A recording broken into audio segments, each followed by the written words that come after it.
Альва гэр байшингийн дулаалгыг стандартын дагуу зөв технологиор хийж чадвал эдийн засгийн хэмнэлттэй байхаас гадна агаарын бохирдол буурах, эрүүл мэндийг хамгаалах зэрэг олон эерэг өөрчлөлт гардаг. За тэгвэл байгаль дээлтэй хэмнэлттэй нүхэн жорлон сэргээгдэх эрчим хүчний шин технологи, дулаалгын орчин үеийн шийдлүүдгээд амны орон сууц гэр байшингийн дулаалгын нэгдсэн мэдээллийг дулаан байшин өдөрлөхөөр олгож байгаа юм байна. За өдөрлөгт очсноор амны орон сууцны ипотекийн зээлд хамрагдах боломж, мөн хатуу түлшнээс татгалзсан өрхүүдэд олгох урамшуулал зэрэг олон мэдээллийг нэг дороос авах боломжтой. Ихэнх айлууд дулаан алдаж байгаа учраас бараг нэг том цахилгаан станцын гаргаж байгаа, үйлдвэрлэж байгаа станцыг бид нар ханаараа юм уу, шалаараа юм уу, цонхоороо юм уу дээврээр алдаж байна. Нөгөө талаас энийг даван туулахын тулд улс орны болон өөрийнхөө эдийн засгийг хохироож байна. Жишээлбэл бид нар гэр хооллын технологи дамжуулах төвийг бүх дүүргүүдэд барьж байна. Яасан бэ гэхээр та би хинч байдгийг бидний ах нар дүү нар байшин барих мөнгөө цуглуулчихад яг ямар байшин барихаа мэдэхгүй. Барьсан байшин найраа хийж хадгаа зүүсэн өдрөөс авахулаад алдагдaltaй байх юм байна. За эрчим хүчний хэмнэлттэй амны орон сууцыг ипотекийн зээлд хамруулдаг болох ажил үргэлжилж байна.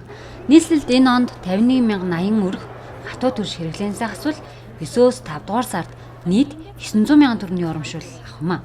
Энэ мэдээр гэр байшингаа дулаасан эрчим хүчний хэмнэлтэд олгосон айл өрхөд арилжааны банкуудын ногоон зээл, амны орон сууцны зээлд хамрагдах боломж нээлттэй байна. Ялангуяа би гэр хорооллын иргэдэд ирж үзээрэй гэж хүсэж байгаа. Энэ өдөрлөгтэй танилцаараа. Эндээс та бүхэн юу олж авах боломжтой вэ гэхээр гэрээ хэрхэн дулаалах вэ гэдэг боломжуудыг энд мэргэжлийн хүмүүс зөвлөгөө өгнө.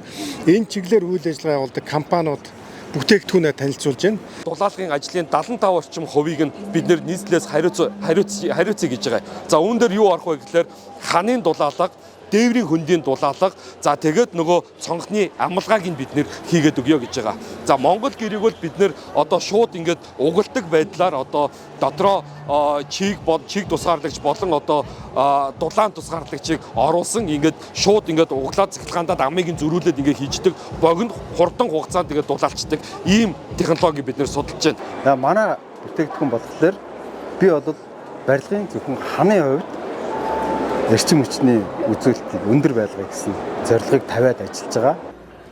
Үнэргүй цэвэрхэн байгаль орчин дээлтэй хуурай жорлон цусланд аялал жуулчлалын компанид айл гэрт хөдөөгээд хаанч хэрэглэх боломжтой юм байна. За усан хангамж ариутгах татваргын шийдэл, технологийн бүх мэдээллийг дулаан байшин нээлттэй өдөрлгөөс авах боломжтой. Эдгээр байгаль дээлтэй жорлон зарим банкны ногоон зээлээрч авах боломжтой юм байна. Үрцээр ажилладаг, шээс өтгөн салгадаг 2 жорлон. За шээс өтгөн суг байжгаад хөлдөөдөг 1 жорлон авчирж байгаа. За хөлдөөдөг жорлонгийн маань нэг онцлог нь бол ерөөсөө агаар зулдын яндан байхгүй, дэд бүтцэнд ямар ч холбох шаардлагагүй, шээс нь тусдаа биш, өтгөн шингэн цуг яваад ингээд хөлдөөд явж идэг. Ямар нэгэн химийн бодисоор үнэргүй болгодоггүй, бактериал задлалт, микробиологийн аргаар задлж бордоошуулдаг тийм жорлон байгаа. Энэ савандаа нэг удаадаа 0.5 литр буюу хагас литр усаар бохироо татаад, ялгцаа татаад тэгээд савандаа бордоошуулаад шингэн бордоо болгож гаргадаг. Ирээдүйн түвшин нарны нэрэг халаагуур нь цонх байна гэдгийг мэргэжилтнүүд онцоллоо. Монгол улс сэргээгдэх эрчим хүч тэр дундаа нарны эрчим хүчийг ашиглан аливаа барилга, орон сууц, гэрт ашиглах боломж нээлттэй байгаа нь. Дотоодын олон компаниуд энэ төрлийн бүтээгдэхүүн технологиг нэвтрүүлсэн маань дэлгэрэнгүй дулаан байшин өдөрлгөөс авах боломжтой.